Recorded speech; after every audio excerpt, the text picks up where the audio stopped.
என்னங்க? என்ன பலமா யோசிக்கிறீங்க? பையன் +2 முடிக்க போறான். அவனுக்கு அடுத்து என்ன படிக்கணும்னு ஆசைப்படுறானோ அது திருப்தியா பண்ணி தரணும்ல.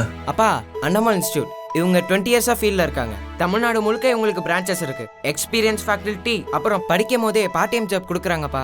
Free uniform, free note books, அது மட்டும் இல்லாம நம்ம பையனோட சாய்ஸ் கூட அதேதான். விக்ரம், அடுத்து என்ன பிளான்? அண்ணமால் இன்ஸ்டியூட்ல ஜாயின் பண்ண போறேன். 20 இயர்ஸா இண்டஸ்ட்ரியில இருக்காங்க. தமிழ்நாடு முழுக்க பிரான்ச்சஸ் இருக்கான். எக்ஸ்பீரியன்ஸ் ஃபேக்கல்டிஸ், ஹாஸ்டல், கம்மியான ஃபீஸ்ல. ஃப்ரீ யூனிஃபார்ம், நோட் புக்ஸ், படிக்கும் போதே பார்ட் டைம் ஜாப். கரெக்டா? கரெக்ட். எல்லாரும் அங்கேயே ஜாயின் பண்ண வேண்டியது தானே. என் லைஃப்ல எல்லாமே கிடைச்சது. நல்ல வேலை, என் ஃபேமிலிக்கு எல்லாமே வாங்கி தர அளவுக்கு நல்ல வசதி. ஆனா அதுக்கு காரணம் நல்ல கல்வி. அதை எனக்கு கொடுத்தது அண்ணமால் இன்ஸ்டியூட். 20 இயர்ஸா ஃபீல்ட்ல இருக்காங்க. தமிழ்நாடு முழுக்க பிரான்ச்சஸ் இருக்கு. எக்ஸ்பீரியன்ஸ்டு ஃபேக்கல்டிஸ், கம்மி fees. Free uniform, note book, hostel, படிக்கும் போதே பார்ட் டைம் ஜாப். அண்ணமானாலே மன திருப்தி தான்.